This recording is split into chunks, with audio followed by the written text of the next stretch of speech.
el ser humano se adapta a las condiciones que pueda haber en el espacio, en el tiempo, y lo más importante es hablar a la hora de proyectar cualquier proyecto de arquitectura esté ligado primero a esa sana convivencia, ¿no?, con las personas.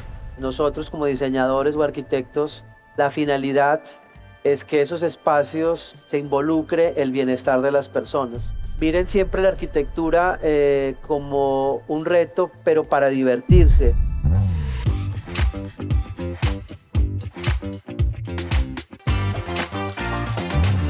Pues muchas gracias por acompañarnos en esta edición de Jaime Textil. Mi nombre es Mariela Martínez, soy la editora digital de Architectural Digest México y Latinoamérica y quiero agradecerles demasiado que nos acompañen el día de hoy en esta conversación que se llama Neurociencia, el diseño detrás de los espacios que transforman, con Juan Fernando Molina del Valle. Él es arquitecto con una destacada trayectoria profesional, CEO de ADI Estudio de Diseño y recientemente fue reelegido como presidente de la Sociedad Colombiana de Arquitectos aquí en Antioquia.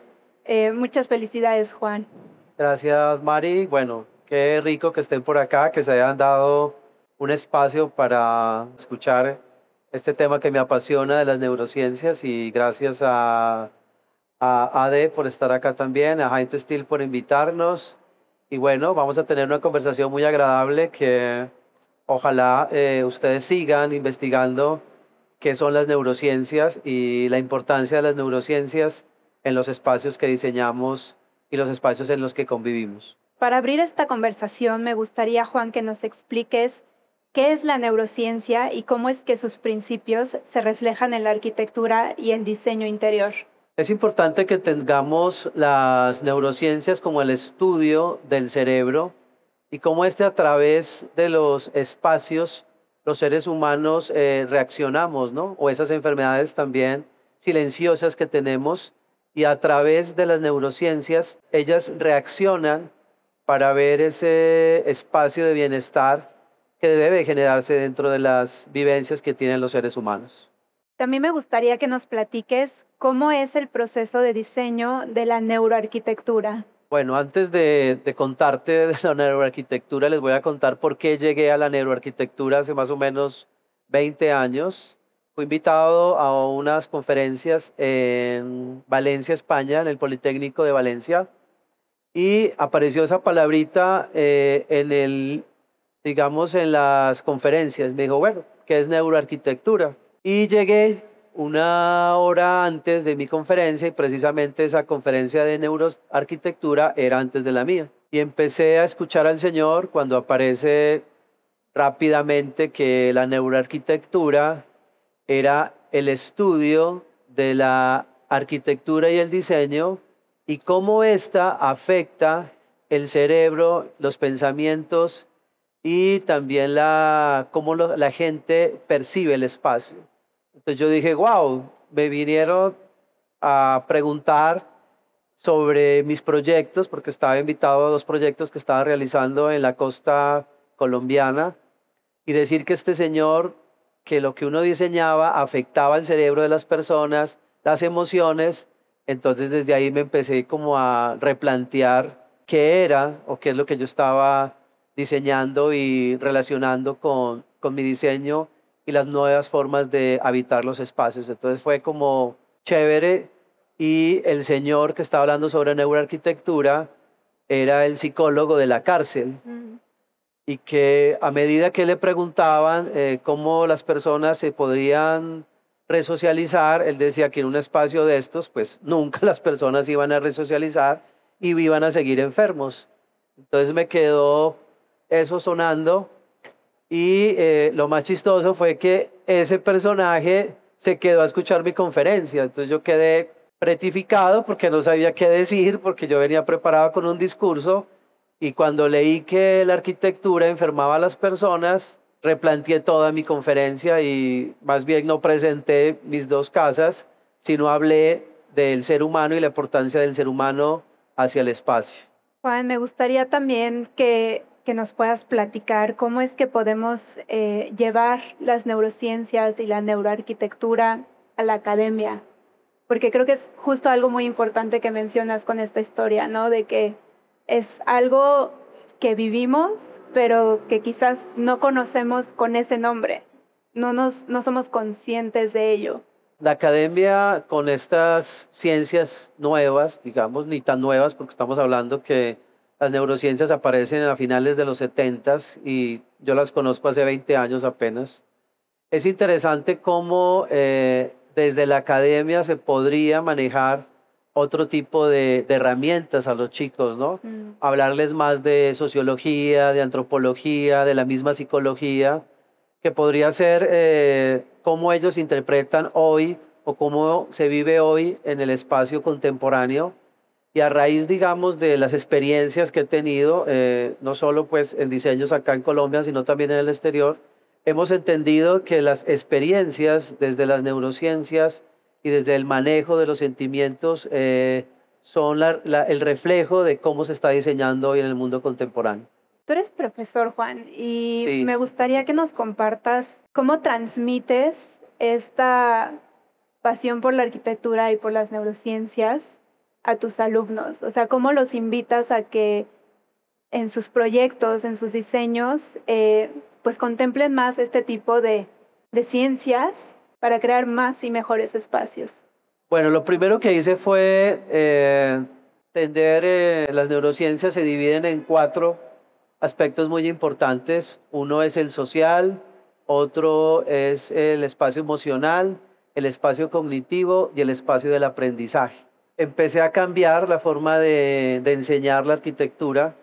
Empecé desde la misma ubicación de mis estudiantes, no mirándose un tablero, sino crear equipos de trabajo y darles un personaje, no un personaje como el que uno piensa, la familia feliz, sino un personaje con un montón de matices reales, de la vida real, y con estas enfermedades silenciosas como es el TDAH o la hiperactividad. Me pareció interesante y empezamos a darle a esas personas o a esos usuarios una forma diferente de pensar al espacio. Y desde el comportamiento del ser empezamos a investigar realmente con preguntas abiertas y cerradas cómo serían esas nuevas formas de vida.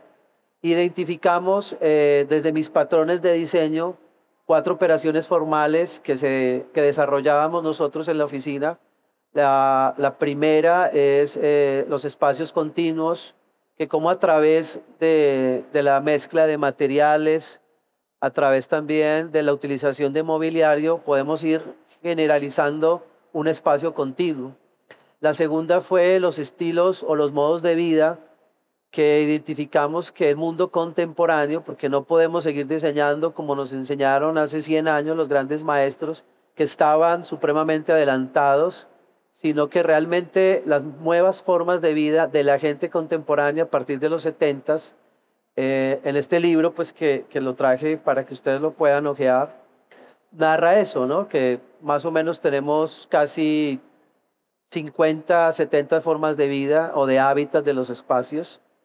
Y esta otra operación formal que se trata de los espacios o el enlace de espacios es como a través del mueble generamos esa interacción dentro del ser humano. Y la división de espacios, que hablando de estas 4 operaciones formales que identificamos dentro de la arquitectura y dentro de la arquitectura interior, podemos captar que el ser humano se adapta a las condiciones que pueda haber en el espacio, en el tiempo, y lo más importante es hablar, digamos, que la arquitectura hable del espacio y que tenga una identidad de esas personas que habitan el espacio. Yo creo que esa es como la parte más importante, de que exista una identidad con ese ser humano, con ese usuario, con ese habitante, con ese consumidor del espacio. Juan, y ahora que mencionas tu libro, pues me gustaría que hablemos sobre él. En este libro, Interiorismo, Estilos y Modos de Vida, haces un repaso de la historia de la arquitectura y el interiorismo. ¿Cuál crees que es el mayor legado que hemos heredado de estas corrientes y estilos? y cuál es nuestro legado para las futuras generaciones, ¿no? Tomando en cuenta pues todo lo que nos ha pasado, todo lo que hemos vivido, lo que hemos aprendido, que como dices, pues hace 100 años los grandes maestros no tenían estas informaciones o no tenían, sabes, como ciertos conocimientos. Digamos, la investigación surge a raíz de preguntarme cómo vive la gente contemporánea, cómo vivió en la época antigua o clásica, y a raíz de la modernidad, que fue el cambio total de la arquitectura y de las nuevas formas de vida. Recuerden que hubo una destrucción entre la Primera y Segunda Guerra Mundial, y el modo de habitar los espacios configuró realmente lo que hoy vivimos y lo que hoy percibimos. Es tal cual el espacio que están ustedes sentados escuchándome, que cambia, tiene otra forma, otra dinámica, y estos dispositivos que tienen ustedes en el escenario permiten, digamos, que estén en otra comunión del espacio. La investigación surge a raíz de que empiezo a preguntarme, y también los chicos de mi oficina, a cómo crear espacios más interesantes para poder satisfacer ese bienestar. No hablo de confort, porque un confort sería una tesis de doctorado, pero hay gente que habla mucho de esa palabra. Me parece que la gente tiene que tener más un bienestar en una sana convivencia dentro del espacio interior colectivo, o un espacio interior también privado.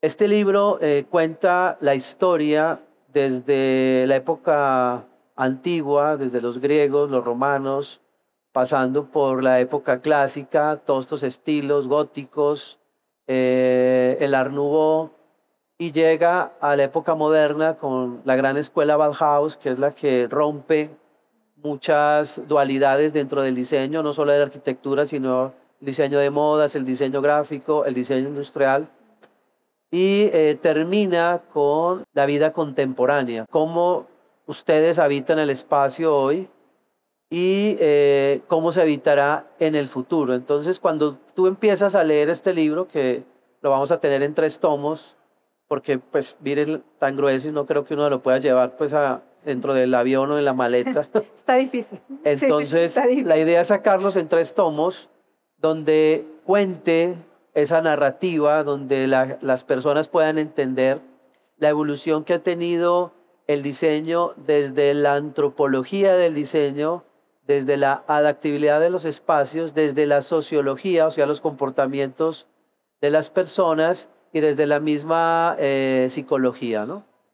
Justo hablabas de una palabra que yo creo que es parte de nuestra herencia hacia las futuras generaciones, que es bienestar. Porque hoy en día entendemos el bienestar de una forma totalmente diferente a, por ejemplo, como era en los 90s o en los 80s o muchísimo más atrás, ¿no? Y creo que si algo nos marcó y es el verdadero parteaguas, yo creo que para los que estamos vivos hoy en día fue la pandemia. Y es que después de la pandemia, pues la idea del bienestar se ha transformado muchísimo, ¿no? O sea, ahora lo entendemos como no nada más estar sano físicamente, sino también sano mentalmente, sano espiritualmente, sano físicamente. Entonces, justo me gustaría, pues, platicar contigo qué nos dejó la pandemia, ¿no? Porque al final del día nos dimos cuenta que necesitamos este contacto con la naturaleza, que necesitamos pues ser parte de una comunidad, necesitamos interactuar con otros seres humanos. Entonces, tomando esto como referencia, ¿cuáles crees que son los valores que hoy en día ponderamos más o apreciamos mejor y que nos resultan súper prioritarios al momento de interactuar con un espacio? La pandemia nos dejó muchos aprendizajes, porque estábamos como en una zona muy calmada, y empezamos a vivir situaciones que en nuestras casas pues nunca imaginamos.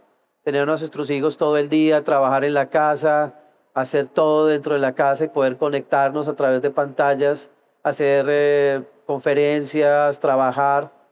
Entonces, las neurociencias, o en este caso la neuroarquitectura, parte de 6 principios que somos los que trabajamos. Tiene que ver mucho con el color, tiene que ver mucho con la iluminación, con el sonido, con los materiales agradables, con los espacios divergentes o los espacios sostenibles y más aún con el color, ¿no? Entonces, todos estos 6 elementos se utilizan para mejorar el espacio interior y exterior. Otro de los grandes aprendizajes que deja la pandemia es las oficinas, ¿no? Las oficinas cambian totalmente en un 100% desde la constitución de la oficina, desde los espacios abiertos, antes eran demasiado cerrados, desde el color, y aparece una palabra que son los espacios conscientes, para que ese individuo que va a estar en esa oficina se sienta más placentero y pueda compartir con los compañeros. Entonces empiezan a crear una serie de islas o de elementos y de entender la oficina como una marca, ¿no? Y qué es lo que quiere ellos también transmitir en el espacio interior. Entonces, las neurociencias, o en este caso la neuroarquitectura, y hay otra neurociencia que se llama el neuromarketing, que va más enfocado a las marcas, al retail, generan que el espacio concluya en el bienestar de las personas. O sea, nosotros cuando diseñemos una casa, diseñemos un espacio comercial, diseñemos un espacio corporativo, pensemos en el bienestar, de que esa persona no se enferme en ese espacio y no le cause pues, la enfermedad del siglo XX o XXI ya, que es el estrés, ¿no? Estamos combatiendo a que realmente esos espacios contemporáneos estén desligados de esa enfermedad que nos agobia casi a toda la humanidad, ¿no? Justo antes de responder esta pregunta, mencionaste el color, lo cual a mí me parece súper importante, sobre todo en Latinoamérica, porque somos países donde el color es parte de nuestra cultura, de nuestra esencia, de nuestra gastronomía. Me gustaría que nos puedas platicar un poco más sobre cómo juega el color, pues un papel importante dentro de la neuroarquitectura y justo lo que decías, ¿no? O sea, las oficinas se transformaron, pasaron de ser estos lugares fríos de cubículos a ser lugares donde se expresa pues la identidad de la marca, pero también que se busca crear comunidad entre los empleados, ¿no? Entonces, al final del día el color ha sido ese hilo que conduce historias dentro de casa, dentro de oficinas, dentro de cualquier espacio como este que estamos viviendo en este momento. Y pues justo me gustaría platicar más sobre el color. Bueno, el color dentro del interiorismo y la arquitectura juega un papel muy importante desde la idea básica o la idea que uno quiere como proyectista lograr al interior de los espacios o al exterior. Es importante que cuando ustedes apliquen los colores entiendan que cada color deja un mensaje, deja una razón de ser y los colores deben crear esas armonías en el diseño y no solo aplicarlos en paredes, sino en objetos, en iluminación, en materiales que involucren un juego, ¿no? de matices dentro de lo que uno quiera proyectar para esa persona. Hay colores para descanso, como los verdes y azules. Hay colores para las actividades creativas, que son los amarillos, los verdes, los naranjas. Hay colores que son más neutros, como el blanco y el negro. Y hay unos colores que, gracias a un estilo de vida que nace en los 80, que es el Memphis, que llega a la época contemporánea como Neo Memphis, que son tonos más amigables también con los espacios y que generan dentro de los espacios sensaciones de tranquilidad, para tomar decisiones, para hablar temas que comprendan con la salud mental de las personas. Y es importante que a la hora de proyectar cualquier proyecto de arquitectura esté ligado primero a esa sana convivencia, ¿no? con las personas. A veces nosotros nos hemos olvidado, los diseñadores y arquitectos, que trabajamos para ustedes, para las personas, y esa es como la identidad que debemos dar a los proyectos, ¿no? Que realmente esos proyectos identifiquen a ese ser y que ese ser se vea identificado con la arquitectura que uno está planteando, ¿no? Hablabas también ahora de materiales, ¿no? Es diferente lo que eliges para una familia que para una persona que vive sola o para un espacio de trabajo por ejemplo, incluso para personas con alguna enfermedad o con alguna situación psicológica. Y justo hablando de materiales, textiles, iluminación, ¿qué pasa, por ejemplo, para las personas con autismo que tienen necesidades muy especiales, con personas con depresión, con personas con estrés? ¿Qué papel juegan todos estos materiales para que su salud pues pueda estar en las mejores condiciones? Sí, digamos, cuando uno hace estas conversaciones con los usuarios, con estos habitantes del espacio, es un proceso de diseño que se plantea desde el ser humano. Ustedes nunca se pueden olvidar que nosotros como diseñadores o arquitectos, la finalidad es que esos espacios se involucre el bienestar de las personas. Nosotros hacemos una serie de preguntas, encuestas a todos los individuos que habitan ese espacio y vamos caracterizando cómo lo podemos ir construyendo y formando desde esas enfermedades silenciosas que hablas, para que cuando ellos se encuentren en ese espacio, en esa relación del espacio y del ser, puedan ellos manifestarse y puedan ellos también establecer dentro del espacio cómo pueden ellos convivir. Nosotros o todos los que están aquí, todos sufrimos de enfermedades silenciosas, que a veces nos da miedo decirlas o nos da miedo también expresarlas y decir que tenemos eso, pero todos los que están aquí sufren de alguna enfermedad silenciosa. Eso es bueno para que ustedes lo entiendan y lo comprendan. Ya en la canasta familiar de las familias contemporáneas hoy en día debe estar el psicólogo, ¿no? Yo ya pues, tengo mi psicóloga hace ya 10 años. Es importante que ustedes descubran esa enfermedad silenciosa que tienen para poder que a través de los espacios que ustedes habitan, que es una de las reglas que tiene la neuroarquitectura, les pueda generar esa emoción y puedan ustedes estar en control de su espacio. Entonces, cuando hablamos de estas enfermedades silenciosas, hablamos de que las texturas, hablamos del color, hablamos de la iluminación, hablamos de la posición que puedes tener tú para descansar, para estudiar, para ser creativo. Genera varios contrastes dentro del espacio en el que uno habita y en el que se desenvuelve. Entonces, cuando se empieza a diseñar con estos personajes que son ya comunes en el espectro de la humanidad, uno habla con ellos y logra entender en el mundo tan diferente que viven, y la identidad que ellos tienen con el espacio es supremamente distinta a una persona que supuestamente está bien mentalmente. Son personas que no les gusta el ruido, no les gustan las multitudes, entonces ellos son felices en el tema de tocar texturas, sentir el ambiente, la iluminación.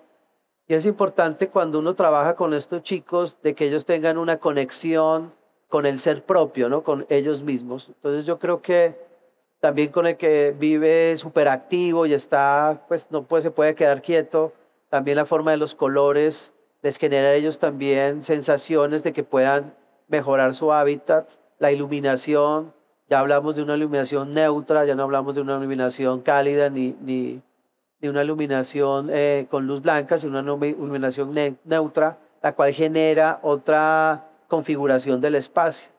Entonces es interesante que a raíz de cuando me enfrenté con esta palabra y dije que pues, lo que uno diseñaba y construía enfermaba a las personas, empecé a entender un poquito más la forma de pensar de la gente, ¿no? La forma de identificarlos como individuos, como personas conscientes, como personas que generan la sociabilidad, que es una también de las ramas de las neurociencias, donde la persona hoy contemporánea, la forma de comunicarse es sí, completamente diferente a la que me tocó a mí. Entonces, esa es una forma como de uno entender que el mundo contemporáneo tiene otras dinámicas diferentes y que la academia debe comprender y entender que seguir enseñando como enseñan diseño y arquitectura es una parte que ya para el mundo contemporáneo ya está quedando obsoleta, ¿no? Hay una serie que está dedicada a la creatividad, que se llama Abstract. Y dentro de esta serie hay un personaje que se llama Cass Holman. Ella es una diseñadora de juegos y de juguetes educativos para niños. Y ella dice algo muy interesante sobre la creatividad, ahora que la mencionas, que a mí me gusta mucho. Ella dice, bueno, de los niños se espera que jueguen, ¿no? Que corran, que interactúen con el espacio, que agarren, que toquen. Pero cuando crecemos, cuando nos volvemos adultos, pues se espera que seas serio, que te comportes, ¿sabes? Entonces, se pregunta Cass, ¿cómo pretendemos que la creatividad se detone si no nos permitimos explorar, si no nos permitimos salirnos del deber ser, de lo que un adulto debería de ser? Se nos olvida jugar, ¿no? Se nos olvida que jugar nos permite explorar, que nos permite aprender, que nos permite interactuar con otras culturas, con otras realidades, con otras personas. Entonces, hablabas de que la arquitectura a veces es demasiado seria, ¿no?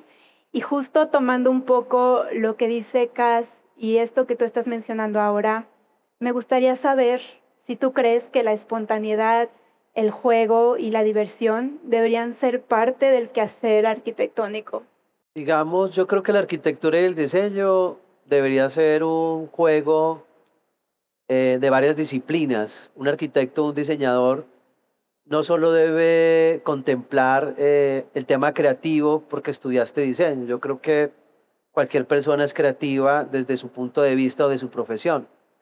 Es interesante cuando nosotros hacemos nuestros procesos de diseño o cuando llega un chico a mi oficina, lo primero que yo lo pongo a hacer o a practicar son los principios ordenadores del diseño.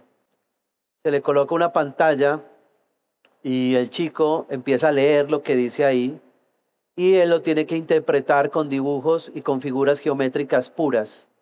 Entonces todos estos pensamientos ya construidos, él los empieza a dibujar.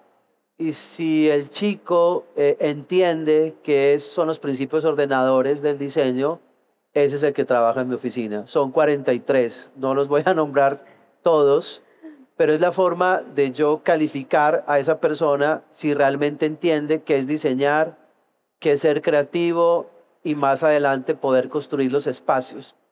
Entonces hablamos de 43, como es la pauta, el ritmo, el giro, el movimiento, la justaposición, la línea, el plano. Y él a través del dibujo, donde conecta más el cerebro, que me parece lo más interesante, crea estas conversiones y después las plantea en una maqueta tridimensional y ahí realiza el espacio. Si ese chico logra eso, ese es el que trabaja en mi oficina. Yo no miro notas, no miro que era el mejor en la academia. Lo único que me interesa es que si sabe manejar esos principios ordenadores, puede estar trabajando conmigo. Entonces me parece que esa es como la forma de jugar, de enseñarles que la arquitectura y el diseño es un juego. Hay otro elemento que trabajo en mi oficina que se llama la geometrización.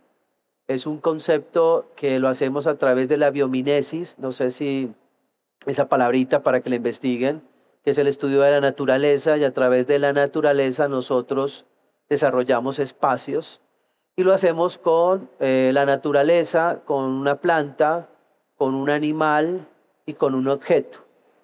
Estos tres elementos se geometrizan en una cuadrícula de 1 por 1 y al cuadricular ese espacio en las 5 vistas, en superior, inferior, laterales, posterior, se van generando unos módulos. Y con ese módulo el chico genera espacios o genera objetos que más adelante se pueden volver diseño. Entonces a través de esos dos juegos es como yo mido si realmente esa persona entiende la creatividad y entiende el diseño. Y me encanta porque aquí está tu equipo, entonces yo quiero ver si confirman. ¿Sí confirman? Perfecto. Oye, y también me gustaría, ahora que hablas de estas pruebas que haces con tu equipo, ¿cómo encuentras tú la creatividad? ¿Cómo es el espacio donde te sientes más creativo? O a lo mejor no es un espacio, ¿cómo se dan estos momentos de creatividad para ti? Porque bueno, perdón que te interrumpa, pero somos muchísimas otras cosas, ¿no? Tenemos muchísimos otros intereses, no nada más eres arquitecto.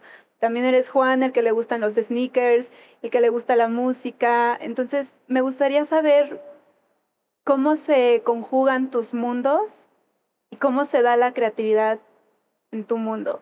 Bueno, primero yo casi ya no duermo, ya voy a cumplir 50 años. Me levanto a las 4 de la mañana y me acuesto a la 1 de la mañana. O sea, solo duermo 3 horas. ¿Qué ha pasado, no? La creatividad tiene muchas facetas, ¿no? No puedes seguir tú en un proyecto metido las 24 horas del día, ¿no? Sino también desestresarte, irte a una fiesta, tomar un café, dibujar. Yo salgo en mi moto 1, 2 de la mañana y voy a ver qué sucede en la ciudad y también miro una forma también distinta de creatividad. Hago el mercado a la 1 de la mañana, me gusta comprar cosas y uno pensaría que a esa hora no hay nadie y eso es lleno de gente mercando. Entonces todas esas dinámicas diferentes que, digamos, construyo me han dado como iniciativas distintas para conocer y ser un poco más creativo. La cocina, me gusta cocinar, buscar lugares diferentes. Cuando vienen amigos del exterior, no los invito al mejor restaurante, sino los llevo a comer una comida típica. Y ahí esa conexión de ellos, de bajarles pues el telón y tenerlos más en confort, ¿no? Pues con bienestar. Soy muy irreverente, me gusta decir las cosas, a veces uno cuando dice las cosas también se gana muchos enemigos, pero me gusta decir las cosas, pero con fundamentos, no dejarlas en el aire. Y pienso que cuando uno habla, digamos, de realmente de la conversión del espacio, la creatividad va más allá, ¿no? De decir que yo soy el que hago todo, sino que todo lo hago con un equipo. Yo no soy el que hago todo. Entonces, cuando vamos a hacer una marca, le preguntamos a un antropólogo, a un sociólogo, de cómo sería esa marca en un barrio de estrato alto o cómo sería esa misma marca en un barrio de estrato pobre o medio, ¿no? Y una vez me preguntó, mire, una camisa de una marca muy top puede costar menos de $20. Y eso no hace que la marca sea importante. Lo que hace es que detrás de la marca hay una historia que hace que esa marca, hacer la camisa vale $20, cueste $200. Es como la identidad que ellos construyen a través de un estilo de vida que es lo que nosotros queremos en el mundo contemporáneo, que las personas tengan una forma de habitar los espacios distintas. Y este mundo hoy en día hay varios espacios. Hay uno que me gusta mucho, que hemos trabajado ya en proyectos en el exterior, que son los co-living. Me parece tan interesante esa forma de habitar el espacio tan dinámica, de que la gente interactúe, que en un mismo edificio trabaje, socialice, descanse, tenga su espacio mindfuls y que vivan en 20, 25 metros cuadrados. Cuando era pues más joven quería tener su casa con sus 3 perros, 4 carros, 10 alcobas y era feliz. Y ahora uno ve a un chico en 15 metros cuadrados que lo más importante que él quiere es compartir con las otras personas y socializar, ¿no? Hablando de las ciudades, me gustaría saber cuáles son los desafíos a los que se enfrenta la neuroarquitectura, pues para ser implementada masivamente en el diseño urbano. Justo esto que dices, ¿no? O sea, las ciudades también se han transformado mucho, ya no es esto que decías, ¿no? La casa con el jardín gigante, sino ahora son vivienda vertical, departamentos pequeños, todo en un mismo edificio. La planificación de las ciudades, sobre todo de nuestras ciudades latinoamericanas, porque nosotros a veces estudiamos ciudades europeas, no hemos entendido bien el contexto de la ciudad latinoamericana. Cada persona o cada individuo, cada forma de habitar el espacio son distintas.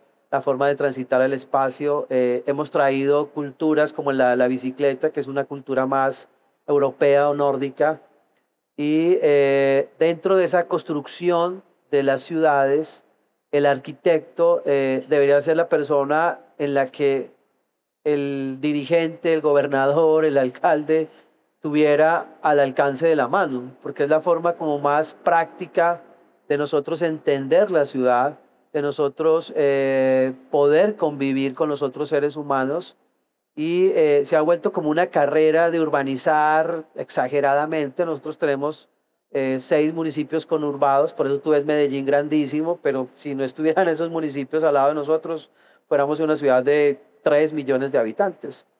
Entonces yo creo que las neurociencias, como un ejercicio interesante que me fascina llevar a los turistas o a mis propios estudiantes, son las uvas. Este juego que hacen con el tanque del agua, y que alrededor de eso generan otros ecosistemas muy valiosos para las personas, poder convivir, poder generar otro tipo de convivencia. Me parece fabuloso esos proyectos, y la forma como articulan la necesidad como de estar en contacto con otras personas, con tu mascota, con tus hijos, me parece interesante. Y el otro proyecto es Ciudad del Río, proyecto también muy interesante donde se convergen estas actividades sociales, estas actividades en diferentes rubros. Parecen interesantes cómo se está pensando esta ciudad distinta, una ciudad sin tantos vehículos, sino que con un transporte público más activo, en el que vos puedas transportar y llegar a cualquier parte sin necesidad de utilizar tu vehículo, ¿no? Entonces yo creo que es interesante que los nuevos municipios, digamos, acá en Antioquia o en Colombia, se planificaran un poquito mejor y lograran entender que el carro no es un lujo ni una necesidad, sino es un elemento que sirve para transporte y que tú lo puedas compartir, ¿no? Y bueno, y el tema ya de todo el tema eléctrico, que creo que contamina más que los propios vehículos, porque unas baterías de estas tienen un montón de años para que se puedan, digamos, perder. Entonces yo creo que el arquitecto o el diseñador debería tener un rol más importante, y ese rol lo hemos dejado a otras personas que no perciben el mundo diferente. Entonces yo creo que ahí la arquitectura y el diseño sí he visto esa falencia en el mundo contemporáneo de hoy. Y pues ya para ir cerrando esta conversación, me gustaría que nos compartas cuáles son tus recomendaciones para que arquitectos, diseñadores y demás creativos se puedan acercar a las neurociencias, a la neuroarquitectura, porque creo que es un tema que debería conocerse más, que debería de ser parte de nuestro día a día y que debemos conocer la palabra tal cual, ¿no? Nombrarla con su nombre tal cual. Sí, yo creo que la neuroarquitectura o las neurociencias se conocen muy poco en la academia. Pensaría que deberían estar en estos pensum, porque los pensums universitarios se renuevan cada 5 años, y no solo hablar de neurociencia, ¿no? Sino que tuvieras vos una electiva de antropología, de sociología, de psicología, para que nosotros como creativos entendiéramos los comportamientos de los seres humanos, realmente cómo se comportan en diferentes campos, ya sean públicos o privados.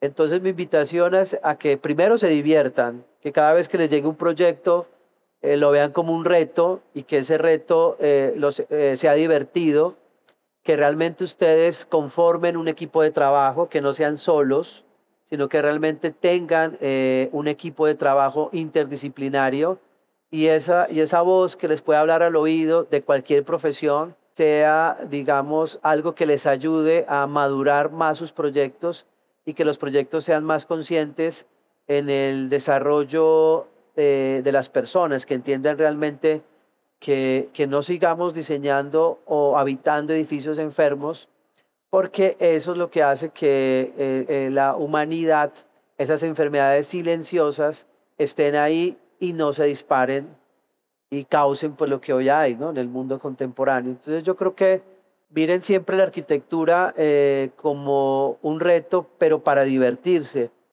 Los que somos arquitectos y diseñadores deberíamos verlo más como un hobby y eso es como lo que yo he pensado ya en estos muchos años que ya llevo de arquitecto y diseñador. Pero yo creo que divertirse es lo más importante, ¿no? Socializar de cualquier persona, ¿no? A mí me puse a comprar un mueble de idea y yo pues el arquitecto saqué todos mis cositas para armarlo y llevaba una semana y no lo había armado. Cuando llegó un deliver, yo lo hice subir a mi apartamento y él me dijo, está enredado, pues le habló el mueble, pues aquí a lo paisa. Y ese deliver fue el que me armó el mueble. Se demoró 10 minutos. Entonces yo le pregunté, usted qué, pues, qué hizo para, para hacer eso? Entonces me dijo que la creatividad debería siempre encontrarte trabajando, haciendo algo distinto. Bueno, muchas gracias. Pues Juan, muchas gracias por compartirnos tus conocimientos, gracias por acompañarnos, espero que hayan disfrutado esta conversación y pues nada, disfruten el resto de su jornada aquí en Jaime Textil. Muchas gracias.